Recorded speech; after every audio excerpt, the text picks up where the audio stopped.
teman-teman ya soleh-soleha. Nah, kira-kira hari ini kita akan belajar lagi tentang apa ya? Penasaran? Oke, sekarang Miss akan kasih clue-nya, oke? Tapi sebelum itu, kita akan berpindah tempat terlebih dahulu ya.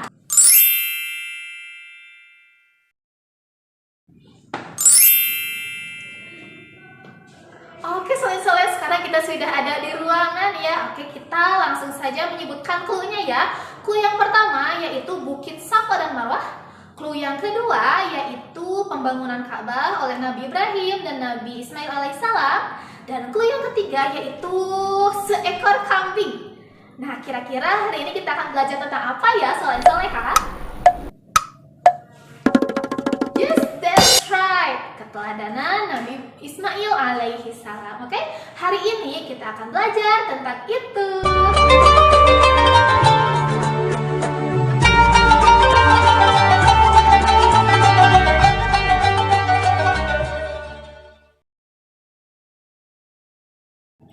Bismillahirrahmanirrahim. Assalamualaikum warahmatullahi wabarakatuh. Hello everyone. How are you today? Alhamdulillah, I'm fine, thank you. Allahu Akbar. Yes, yeah. I hope all of you and family always happy, healthy, always spirit, and always protect of Allah Subhanahu wa Ta'ala. Ya, amin ya robbal alamin. Okay, soleha. Today we are going to learn about pelajaran 12. Materinya yaitu kisah keteladanan Nabi Ibrahim alaihissalam dan Nabi Ismail alaihissalam. Submateri kisah keteladanan Nabi Ismail alaihissalam. Nah, diharapkan nantinya soleh dan soleha dapat mengetahui dan dapat menceritakan kembali ya, seperti apa sih kisah keteladanan dari Nabi Ismail alaihissalam. Oke, sebelum kita mulai pembelajaran kita hari ini supaya tambah berkah ya. Oke, untuk itu mari kita berdoa terlebih dahulu. Before we start our lesson today, let's pray together. Bismillahirrahmanirrahim. Rabbi zidni ilma warzuqni fahman. Amin.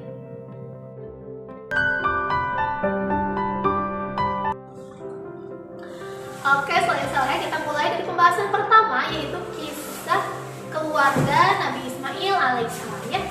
Setelah berdakwah di Babilonia dan beberapa lama tinggal di Mesir, Nabi Ibrahim alaihissalam memutuskan untuk berpindah ke Palestina bersama istrinya. Nah, karena sudah lama tidak dikaruniai seorang anak, beliau pun berdoa kepada Allah agar diberikan seorang anak yang soleh ya. Nah, berkat doa itu, Nabi Ibrahim alaihissalam dikaruniai seorang anak laki-laki bernama Ismail. Ibu dari Nabi Ismail alaihissalam adalah Hajar. Nah, kemudian hijrah ke Mekah.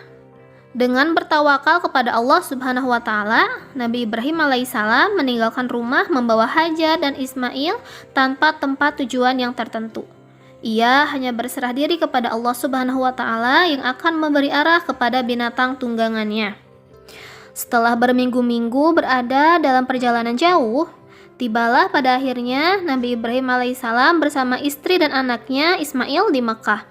Di kota itu, Ka'bah didirikan oleh Nabi Ibrahim dan Nabi Ismail alaihissalam dan menjadi kiblat manusia dari seluruh dunia. Di tempat itu, Masjidil Haram sekarang berada.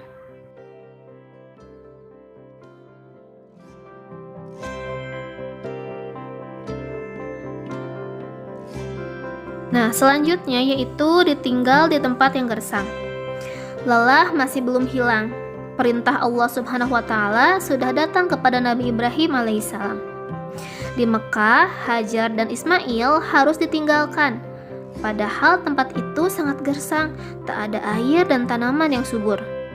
Nabi Ibrahim alaihissalam mengatakan kepada istrinya bahwa ini adalah kehendak Allah Subhanahu wa Ta'ala dan harus bertawakal kepadanya.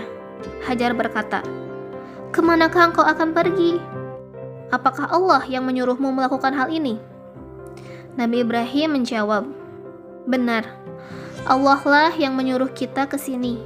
Percayalah, Allah Maha Penyayang, tidak mungkin menelantarkan kalian. Nah, selanjutnya yaitu munculnya air Zam-Zam.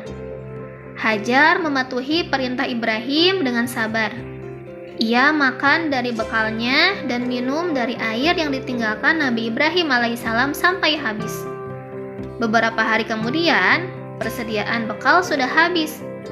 Tak ada lagi makanan dan minuman. Hajar kebingungan, kemana ia harus mencari makanan. Kebingungan bertambah manakala terdengar tangisan Ismail kehausan.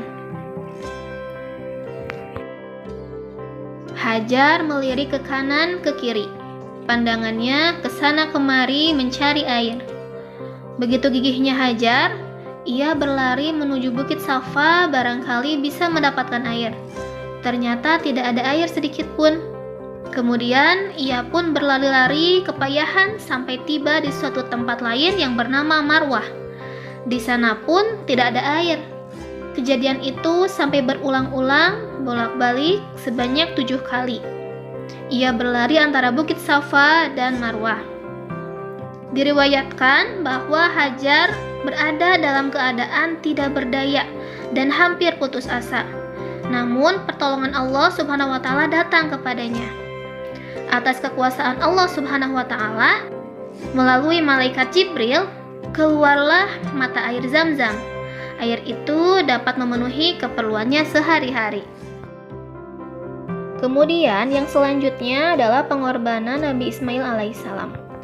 Nabi Ismail alaihissalam adalah anak yang patuh dan taat pada perintah Allah Subhanahu wa taala, serta hormat kepada orang tuanya.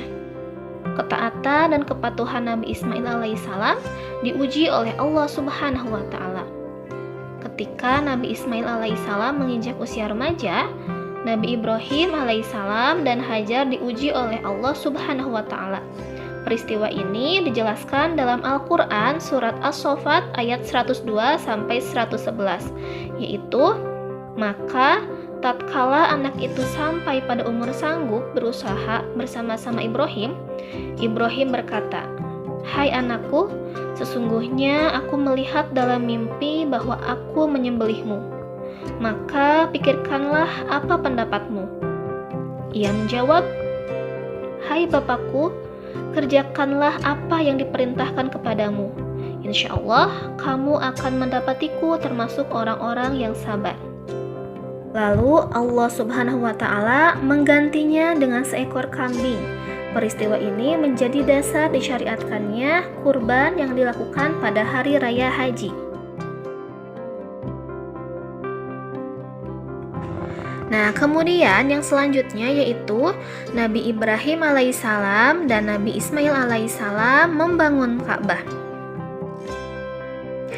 Pada suatu ketika, Nabi Ibrahim alaihissalam menerima wahyu dari Allah Subhanahu wa taala agar membangun Ka'bah. Hal itu disampaikan kepada anaknya.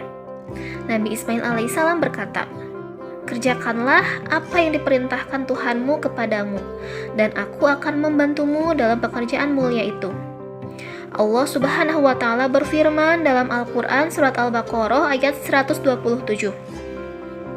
Dan ingatlah ketika Ibrahim meninggikan membina dasar-dasar Baitullah bersama Ismail, seraya berdoa, "Ya Tuhan kami, terimalah daripada kami amalan kami. Sesungguhnya Engkaulah yang maha mendengar lagi maha mengetahui." Mulailah keduanya membangun Ka'bah hingga selesai, dan tempat Nabi Ibrahim alaihissalam berdiri ketika itu dikenal dengan Maqam Ibrahim. Kemudian Allah Subhanahu wa taala memberi wasiat kepada Nabi Ibrahim alaihissalam dan Nabi Ismail alaihissalam untuk membersihkan Ka'bah dari kotoran, perbuatan syirik, dan penyembahan berhala untuk orang-orang yang tawaf, yang i'tikaf, yang ruku, dan yang sujud. Nah, kesimpulannya adalah Nabi Ismail alaihissalam adalah anak yang taat kepada Allah Subhanahu wa taala, berbakti kepada orang tuanya. Ia patuh atas semua perintah Nabi Ibrahim alaihissalam, termasuk saat ayahnya bermimpi untuk menyembelih dirinya. Dalam surat As-Saffat ayat 102 disebutkan bahwa Nabi Ismail alaihissalam adalah sosok yang sabar, sosok yang ikhlas melaksanakan semua perintah Allah Subhanahu wa Ta'ala. Nah, soleh-soleha bagaimana sekarang sudah tahu kan seperti apa sih kisah keteladanan Nabi Ismail alaihissalam? Pastinya sudah tahu ya. Nah, di mana Nabi Ismail alaihissalam ini memiliki sifat yang terpuji ya. Beliau sangat hormat kepada orang tua ya. Kemudian Nabi Ismail itu taat dan patuh terhadap perintah Allah Subhanahu wa Ta'ala ya. Semoga kita dapat mencontoh dan dapat meneladani sifat yang dimiliki oleh Nabi Ismail alaihissalam ya. Oke, soleh-soleha, alhamdulillah. Cukup sekian pembelajaran kita hari ini mengenai kisah keteladanan Nabi Ismail alaihissalam. Semoga dengan kita belajar mengenai materi ini kita akan menambah pengetahuan, akan menambah wawasan ya, dan semoga ilmu yang kita dapatkan hari ini bermanfaat. Oke, soleha, mari kita tutup pembelajaran hari ini dengan mengucapkan hamdalah dan doa kifaratul majlis. Alhamdulillahirabbil alamin. Subhanakallahumma wa bihamdika asyhadu an la ilaha illa anta astaghfiruka wa atubu ilaik. Thanks for your attention. Wassalamualaikum warahmatullahi wabarakatuh.